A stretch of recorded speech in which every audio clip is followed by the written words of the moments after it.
السلام عليكم ورحمة الله وبركاته، أهلا وسهلا بكم مرة جديدة على قناة علاماتني الحياة مع سما ومكتبة علاماتني الحياة المسموعة وكتاب سندريلا سيكريت. وصلنا مع بعض ازاي نقدر علشان نملأ التانك بتاع علاقتنا بنفسنا. قلنا ان احنا لازم نطور نفسنا، ونطورها ازاي وفي ايه؟ ده اللي اتفقنا ان احنا هنعرفه الحلقة دي مع الكاتبة هبة السواح. يلا بينا نشوف هي هتقول لنا ايه. اطورها في ايه؟ فكريا، عقلك في راسك يا فوزية. بص يا ستي، عقل الإنسان وقناعاته ومعتقداته وبالتالي قراراته وجودة حياته بتتشكل بنسبة كبيرة جدا بناء على القصص والمعلومات والأفكار اللي بيسمعها وبيدخلها دماغه طول النهار. عايزة تسممي حياة شخص، سممي القصص اللي بتحكيها له طول اليوم. والعصر بتاعنا دلوقتي فيه أكتر من مشكلة في الجانب ده. المشكلة الأولى إن نظام التعليم اللي بنتعلمه قائم على نقطتين معوقين جدا لاحتياجاتنا الفكرية. أولا، هو نظام معتمد على حشو المعلومات في دماغك، مش تشجيعك أصلا على حب التفكير والتعلم. يعني كل واحدة فينا بقت فعليا بتاخد المعلومة بالمعلقة في ملزمة من غير أي مجهود، وبتحشي بيها دماغها وبعد شوية تنساها. انا فاكره وانا في اولى جامعه كنت باخد ماده علم النفس، والدكتوره جت في يوم مسكت الكتاب وقالت لنا همتحنكم الاسبوع الجاي في الفصل بتاع المخدرات، وهي ما شرحتش فيه كلمه واحده. طب ايه حضرتك، اروح ادمن بنفسي عشان احل في الامتحان ولا ظروفك ايه بالظبط؟ الطلبه الاجانب اللي كانوا معانا ما حدش فتح بقه، انما احنا كمصريين بقى قلبنا الدنيا، والدكتوره مفيش، اكتفت بانها تفكرنا اننا مش اطفال ومشيت وسابتنا. قعدت اسبوع اعصر نفسي عشان افهم مصطلحات علميه كتير جدا وتفاصيل خلتني مش عارفه حتى اعتمد على الكتاب لوحده. فتحت الانترنت وعشت بقى، وكانت النتيجه اني فعلا اتعلمت وبقيت عندي معلومات عن الادمان. اما كنت بتكلم فيها مع حد كان بيفتكر اني ادمنت وبطلت. القصه دي خلتني اما اديت انا كورسات بعد كده بقيت بفضل اني ما اديش الحضور ملزمه فيها كل كلمه بقولها. عاده بديهم نوت بوك فاضيه او فيها بعض اسئله او عناوين رئيسيه، وبقول لهم اكتبوا الانباط اللي تنور معاكم في كلامي، الحاجه اللي تاثر فيكم، عشان مش الهدف انكم تحفظوا الكلام، الهدف ان كل واحده تشوف واقع الكلام عليها هي تحديدا ازاي، وايه اللي فعلا اتعلمته وايه اللي لفت نظرها، وعايزه تبذل مجهود عشان تتعلم عنه اكتر. لان من وجهه نظري دش المعلومات بيتناسب طرديا مع عدم تعلمها. المشكلة التانية في نظام التعليم بتاعنا إنه تعليم نظري أكتر وقائم على التخصصات، يعني عمالين عشان نبقى بروفيشنال نضيق جدا على نفسنا اللي احنا بنتعلمه، لحد ما كل حد فينا بقى عنده دكتوراه في حتى ومش فاهم أي حاجة تانية في الدنيا غيرها. بخلاف زمان كنت تلاقي ابن سينا مثلا له كتب ورسائل في الطب والفلسفة والرياضيات، ابن خلدون كان مؤرخ ومؤسس علم الاجتماع وغيرهم، وكتير كان عندهم علوم متنوعة. إنما دلوقتي أما تلاقي مهندس بيقرأ مثلا في علوم الإدارة الناس بتستغرب، اما تلاقي دكتوره وبتقرا في الفلسفه الناس تحس انها بتضيع وقت، اما تلاقي ام وبتقرا في الادب والطب والعلوم المختلفه يقولوا لها انت مالك انت ومال الكلام ده. طب يا جدعان، ده حتى الحاج جوجل عنده معلومات عن كل حاجه، مستكترين عليا ابقى مثقفه زيه ليه يا بني ادمين؟ ومش بس التعليم النظامي، حتى الخطاب الديني كمان بقى كتير بيضيق جدا مفهوم الدين لمجموعه شرائع وعبادات واراء فقهيه منفصله الى حد كبير عن واقع وحياه الناس اليوميه. يعني في فصل رهيب عند كتير من رجال الدين المعاصرين وبالتالي المتدينين بين الدين وفنون الحياه. طب ليه وازاي نفصل بينهم؟ هنعيش ازاي في الدنيا واحنا مش بنتعلم علومها؟ وهنعمر ازاي في الدنيا واحنا مش فاهمينها ولا لينا دعوه بيها؟ مشكله كمان في العصر اللذيذ اللي احنا فيه ده ان ناس كتير بقت تعتمد على افكارها وارائها على الاعلام. بقى مصدر القصص والافكار والمعلومات عند ناس كتير هي الافلام والمسلسلات والبرامج من غير اي فلتره. وده خطر كبير جدا بالذات في ظل مستوى الاعلاميين اللي بيتدنى يوم عن يوم. وسائل الاعلام بقت بسهوله جدا بتقلب لك المجرم ضحيه والضحيه مجرم، بسهوله جدا بتشكل مفهومك عن الرقي والجمال والاخلاق، بسهوله جدا بتغير نظرتك عن الجواز والنجاح والحب والعيله والتربيه و والتنافس الاعلامي الرهيب على مين هيعرض القصه ببهارات اكتر خلاكي لو مش مركزه ايه اللي بيدخل دماغك ممكن جدا تصحي في يوم تلاقي نفسك بقيتي واحده تانية مالكيش علاقه بالانسانه السويه اللي كانت موجوده قبل كده. فالخلاصه بقى ان الادوات الاساسيه في تشكيل الوعي بتاعنا الغالب عليها ان فيها مشكله، وده مش معناه اننا نعلم عليهم، لكن معناه انك ما ينفعش تتعاملي مع عقلك على انه سله مهملات اللي عايز يرمي فيه حاجه يرميها وانت وحظك.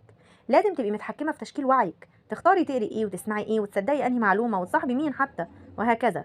لازم تاخدي بالك ايه اللي بيدخل دماغك، لازم تبحثي وتقري وتوسعي مداركك، مش كفايه انك خلصتي الجامعه وخلاص كده.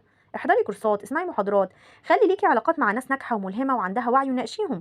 اقري كتب مختلفة في الفلسفة وعلم النفس وإدارة الأعمال والتاريخ والسير الذاتية لمشاهير الناس. الكتب بتغير حياة الإنسان وبتنمي عنده الحكمة، والقراية تعود برضه زي أي عادة بتكتسبيها. ابدأي بكتب صغيرة وبصفحات بسيطة جدا كل يوم، وبعدين كتريهم وتعمقي أكتر.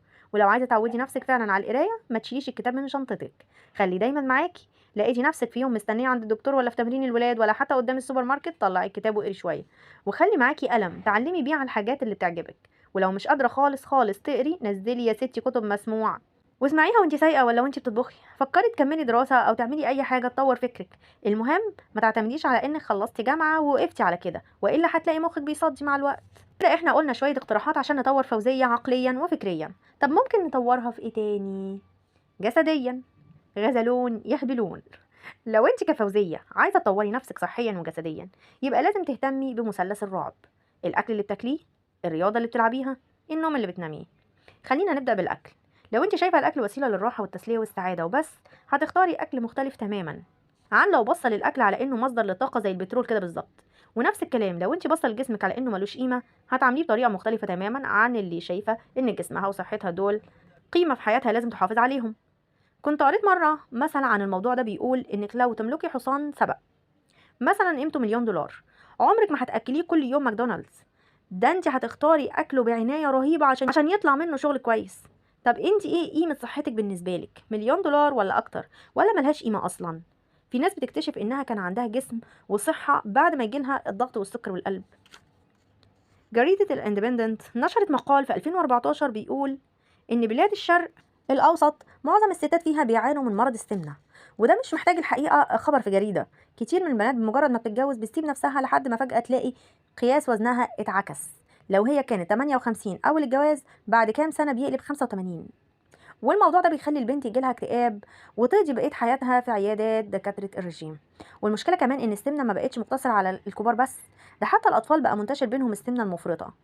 عاداتنا في الاكل اللي ما فيهوش توازن ومليان سمنه وسكريات وملوش اوقات ولا كميات محدده، وتعويد العيله انهم ياكلوا قدام التلفزيون من غير وعي، كل ده بيؤدي مع الوقت لمشاكل السمنه واللي بتصب في مشاكل صحيه كتير بعد كده.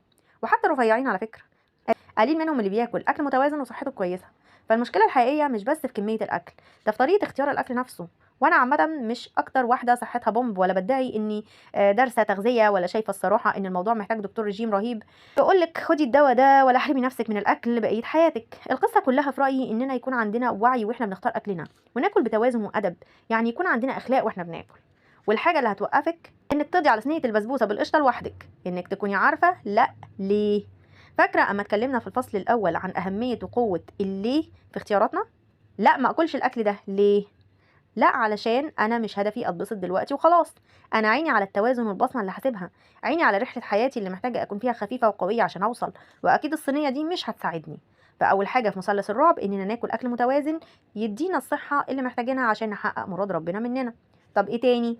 الحاجه التانيه المهمه هي الرياضه. الرياضه يا فوزيه، سواء كنت بنت لسه ما اتجوزتيش، ولا زوجه، ولا ام، ولا حتى جده، الرياضه.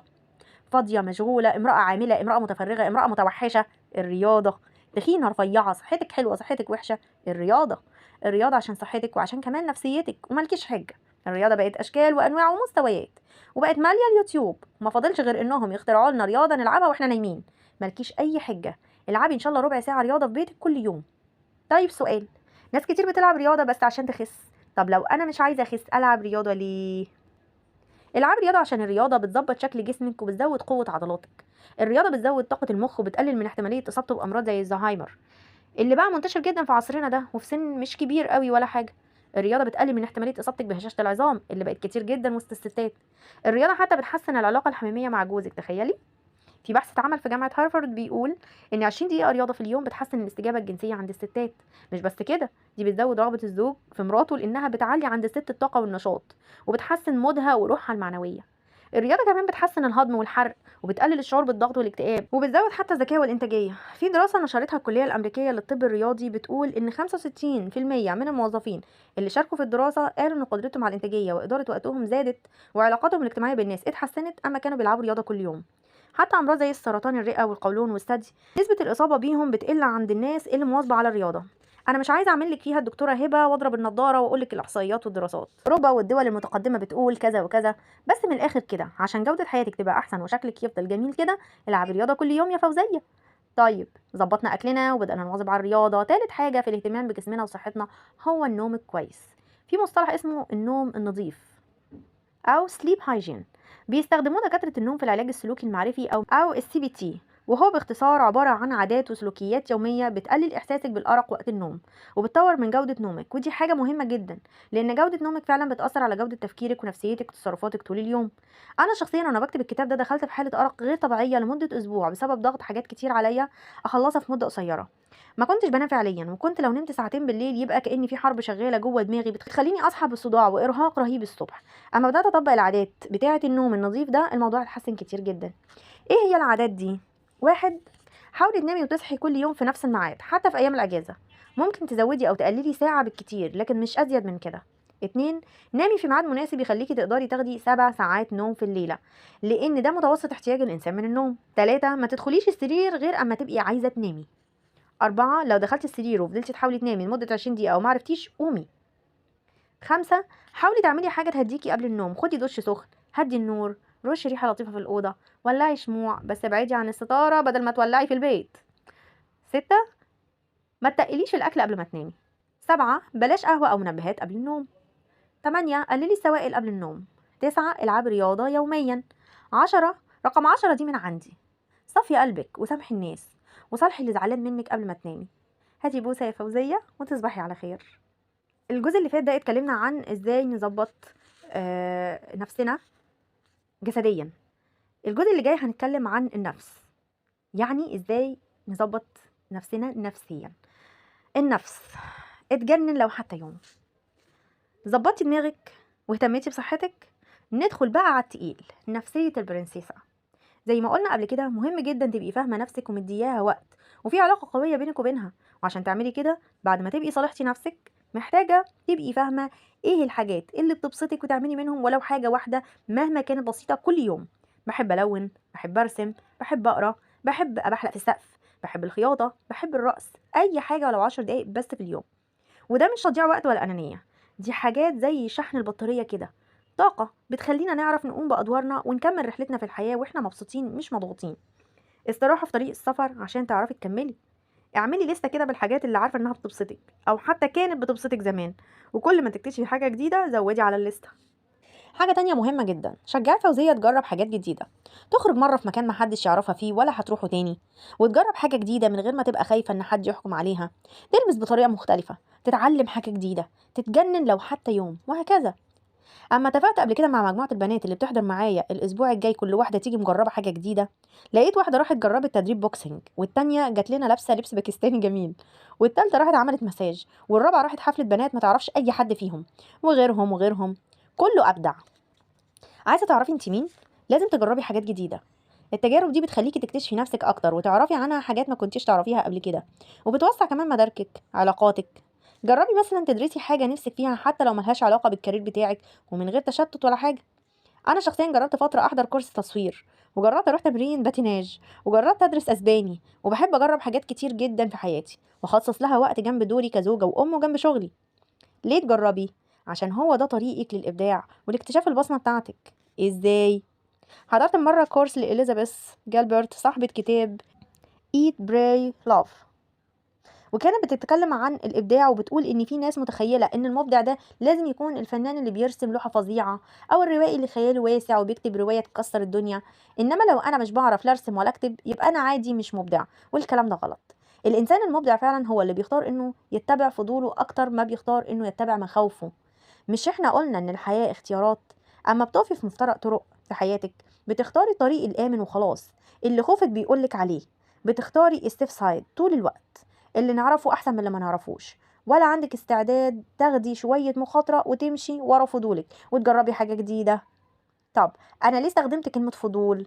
عارفة ما الطفل هو لسه صغير خالص يا دوب بيقعد، في مرة مثلا يشوف حاجة تثير فضوله من بعيد فيدلق على بطنه ويحاول يحبي زي البطريق كده عشان يوصل لها، وبعدين حاجة تانية تثير فضوله فيحاول يحبي على ايده ورجله، ومرة تالتة حاجة على الترابيزة تجذبه فيحاول يقف ويسند، وبعدين ايه ده انا عايز امشي زي الناس دول فيحاول يمشي، ايه ده انا بجري، ده انا بنط وبتشقلب، وشويه وشويه وتلاقي الولد ده يبقى لعيب كوره وده تنس وده جمباز ودي سباحه وهكذا. اهو الفضول بيعمل كده بيؤدي في الاخر للابداع. طب ليه قلت فضول مش شغف؟ لان في ناس كتير لسه ما تعرفش الشغف بتاعها في ايه، ومش هتعرفه غير لو بدات تتبع فضولها. الصوت الخفيف اللي في ودننا بيقول ما تيجي كده نشوف ايه ده، الحاجات اللي كنا بنتبسط واحنا بنعملها اما كنا صغيرين والوقت بيعدي من غير ما نحس، ومع الوقت بطلنا نعملها. الحاجات اللي نفسنا نجربها قبل ما نموت، الحاجات اللي لو متأكدين اننا هننجح فيها وما عندناش اي خوف من الفشل هندوس على طول. الحاجات اللي عينينا بتلمع اما بنشوف حد بيعملها، الحاجات اللي بنستمتع بيها حتى لو ما فيهاش اي مقابل مادي. وطبعا مش محتاجة اوضح انه مش المقصود الحاجات الحرام او اللي ممكن تؤدي لكوارث طبيعية. انا عارفة دماغك راحت لفين يا فوزية. الحاجات اللي بتثير فضولك دي هي مساحة الإبداع في حياتك، هي اللي بتكتشفي فيها نفسك ومهاراتك فعلا، وبتلاقي سعادة ونشاط غير طبيعي فجأة دخلوا حياتك. فجأة بتحسي إنك عايشة وعندك طاقة زي الأطفال. ومش لازم على فكرة تبدأي بحاجة كبيرة ولا تصعبيها على نفسك، خديها خطوة خطوة. الكتاب ده مثلا طلع نتيجة سؤال بسيط جدا سألته لنفسي من 4 سنين: إيه الحاجة اللي بتبقي مبسوطة يا هبة وإنتي بتعمليها حتى لو مش هتاخدي عليها فلوس؟ افتكرت إني وأنا صغيرة كنت بحب جدا أكتب خواطر، يوميات، قصص، اكتب انا حاسه بايه، وهكذا. وكان مدرس العربي بتاعي في ابتدائي بيشجعني جدا على الكتابه. للاسف كبرت وما نمتش الحته دي عندي، واما افتكرت القصه دي من 4 سنين رجعت اكتب تاني. بدات اكتب في الاول لنفسي وعملت بلوج ليا انا بس اسمه سواحيات. بعدين بقيت اكتب على الفيسبوك وكتبت كام مقاله كده في مجلات اجتماعيه. ولقيت مع الوقت ان الكتابه دي حاجه انا فعلا بستمتع بيها وبتهديني وتبسطني حتى لو انا بس اللي هقراها. فضلت اكتب لحد ما مره دار نشر بعتت لي انها عاجبهم كتاباتي جدا وعايزيني اكتب لهم كتاب. وقتها خفت جدا، وخوفي ده عطلني سنتين كاملين. وبعد كده اخدت حبوب الشجاعه وقلت اكتبي اللي انت حاساه، اكتبي اللي انت نفسك تقريه، اكتبي اللي نفسك تقوليه لاهلك واصحابك، واللي بيحصل يحصل. فكتبت الكتاب ده. على فكرة مش كل فضول هتمشي وراه هيوصلك لمراد ربنا منك. وزي ما عمر طاهر قال: مش كل مرة هتتعب فيها هتوصل للي انت عايزه، بس عمرك ما هتوصل للي انت عايزه من غير ما تتعب. اللي انا متأكدة منه ان ربنا حط الفضول ده جواكي لغاية، والاكيد انه هيفتح لك سكة وسكة هتفتح سكة لحد ما تلاقي حاجة عملت معاكي كلاك وحسيتي ان هي دي. اصل بديل انك تفضلي قاعدة في مكانك مستنية الشغف يهبط عليكي من السما، وده مش هيحصل. انتظار الفكرة اللي هتغيري بيها العالم دي احلام هند وكماليا. لازم تقومي بنفسك وتسعي وتنكشي وتتعبي وتمشي ورا الفضول اللي انت شايفاه ملوش اي معنى ده. اما تقري مثلا عن الاستراليين تكتشفي ان اكتر من 25% منهم بعد ما بيخلصوا دراسه ثانوي بياخدوا اجازه سنه قبل ما يدخلوا الجامعه. طب ليه المجانين دول بيضيعوا سنه كامله من مشوار حياتهم؟ الحقيقه هما مش مجانين، ولا بياخدوا السنه دي عشان يلعبوا بلاي ستيشن ولا يعملوا شوبينج. السنه دي بيعتبروها اجازه لاكتشاف نفسهم ومهاراتهم والحاجات اللي بيحبوها قبل ما يدعكوا في ساقية الجامعه والشغل وخلافه. اختبارات وتجارب واكتشاف للنفس قبل ما يبداوا قرارات مصيريه حقيقيه ترسم مستقبلهم اللي جاي. بس في نقطه هنا مهمه اوضحها: كلامي ده مش معناه انك تبقي انسانه مشتته، لا. خليكي زي ما انت في الروتين اللي بتعمليه في شغلك او دراستك. مش لازم تنسفي الدنيا ولا حاجه، بس لازم يكون عندك شويه وقت تعملي الحاجه اللي فضولك بيقولك جربيها، او اللي بتحسي انك منتعشه كده وانت بتعمليها. وما تتكسفيش انك تبقي تلميذه او تبداي حاجه من الصفر. ادي نفسك مجال ووقت تتعلمي او تجربي حاجه جديده وتكتشفي نفسك مهما كان سنك. جربي حتى لو في صوره كتاب تقريه، محاضره تحضريها، عمل تطوعي، شغل من غير فلوس، لحد ما تلاقي الشغف بتاعك. الحاجه اللي بتخليك تصحي من عز نومك نشيطه وعندك طاقه تبتدي اليوم. الحاجه اللي بتتبسطي وانت بتعمليها ايا كان المقابل. الحاجه اللي بتستخدمي فيها مهاراتك وبتستمتعي فيها مهما تعبتي. لان الاستمتاع ده علامه على انه دي فعلا البصمه بتاعتك. ما هو لا يمكن يكون ربنا عايزك تمحوري حياتك وتسيبي بصمه في حاجه معينه انت كارهه حياتك اصلا وانت بتعمليها. طب هتعمليها ازاي طيب؟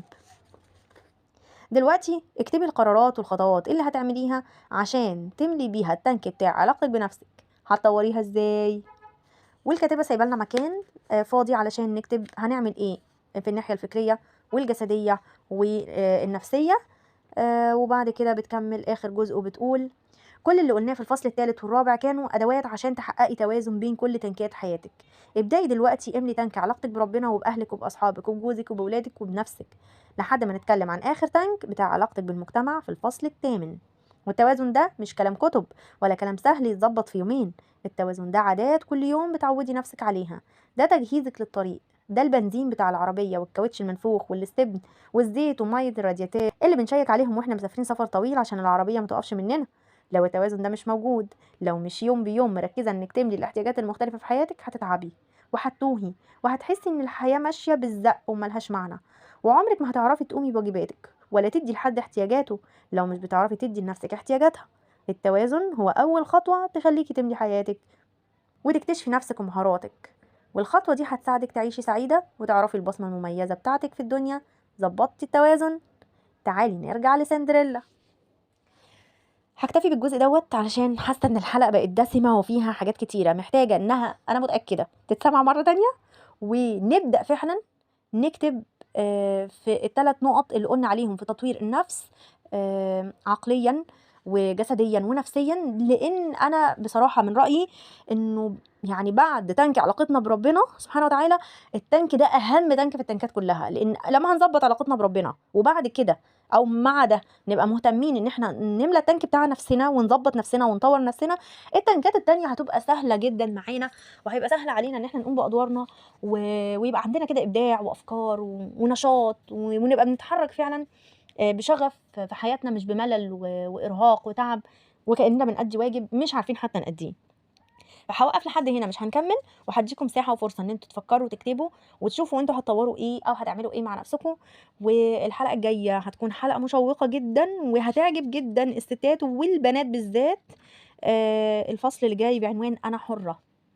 هاسيبكم متشوقين لحد الحلقه الجايه علشان نشوف ايه القصه بتاعت انا حره ديت، وهنشوفها مع سندريلا ومع اشجان. واشوفكم المره الجايه على خير ان شاء الله. ما تنسوش لو انتوا بتتفرجوا عليا ولسه مش مشتركين تنوروني وتشتركوا في القناه وتدوسوا على زر الجرس علشان يجيلكوا اشعارات باي فيديوهات جديده بنزلها، وتتابعوا الكتاب ومفيش اي حته منه تفوتكم.